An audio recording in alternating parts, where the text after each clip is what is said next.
At the scene of Byman's death, she suddenly felt a sense of DJ Curran's sans view, like a previous tourist dropped a coin, sparking a flood of nostalgia. Director Kang immediately recognized the culprit Malzahar, the half-demon, who seemed to be craving the spotlight like a bad ad. The possibility of a comeback lay with her. After all, half-demonic titles don't come for free, and she clearly interfered with my investigation. Director Kang is no pushover. Breaking the rules takes guts, especially when Malzahar is simply flaunting her strength like a personal brand. With Angela, Director Kang rushed to Malzahar's haunt, but the vibe was awkward. He, a clueless straight man, helped Angela with her charm while chatting. Malzahar was admiring herself in the mirror, but today's reflection looked like a bad abstract painting. After a jab from the dragon's roar, Malzahar was fine, but holy water from Director Kang changed that. But hey, half-demons pack a punch. First round, and she slams Director Kang against the wall, prompting Angela to finally take. Angela effortlessly helped Director Kang up, only to realize he had already been freed from the situation. This girl really knows how to stir things up. Director Kang is liberated, and Angela, the outstanding detective, is calling the shots. To avoid being a liability, Angela hastily removed her coat, leaving behind the charm from Director Kang. Malzahar immune to magic, Director Kang had to fight with rudimentary skills, surprisingly turning her green. Malzahar knew she was about to be taken out, yet she remained calm, plotting.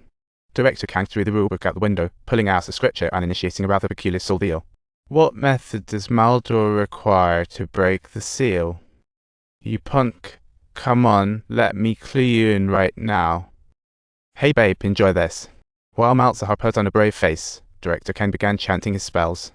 As the incantation rolled off his tongue, Malzahar felt her soul being pulled at last. She believed Director Kang could actually hook her out. Malzahar quickly spilled the beans on Maldor's crossing, as if escaping a prankster. They found the Lance of Longinus, containing divine blood that could let one be reborn in human form. Find a powerful enough soul to host him, and with the Lance of Longinus, it's a cinch to escape.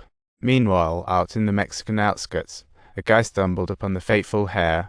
Holding it gave him a divine shield against impending doom.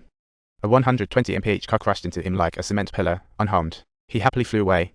Regaining his wits, he realized his mission was to speedily deliver this artifact to Maldor's doorstep. Meanwhile, Angela and the other person's hearts sank with disappointment at Director Kang's newly obtained answer. Do you have feelings for her? It's just my mission. The two poor souls opted to stick around despite the overwhelming tension.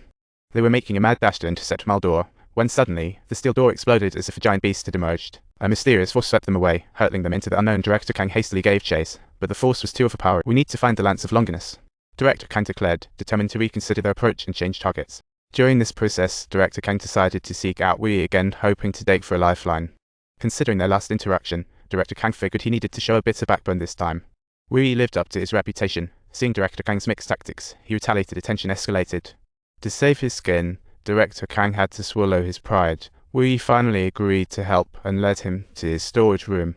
This place had a chair that had eliminated countless criminals. Now that's what I call a real powerhouse.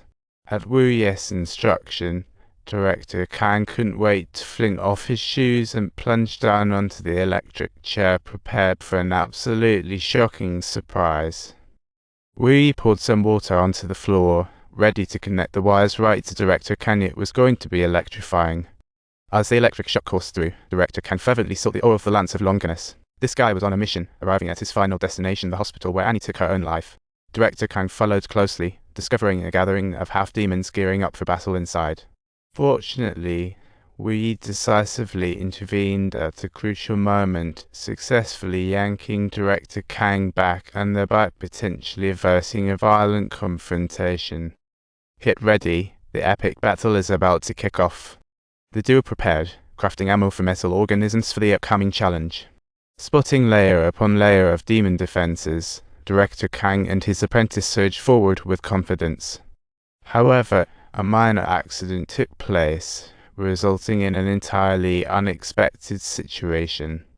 Thanks to John's efforts, Angela finally regained consciousness, but just then, suddenly another wave of crisis hit.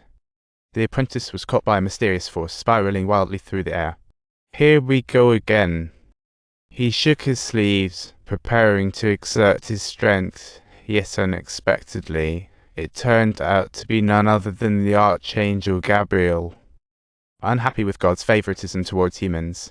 Let me school you. Gabriel secretly colluded with the son of Satan, aiming to conduct experiments using humans. With just a soft gust of wind, John was unexpectedly sent flying dozens of meters away. It's truly a scene that left everyone utterly speechless. To save Angela in the world, who knows what adventures wait next? Be sure to subscribe to our channel and join us in the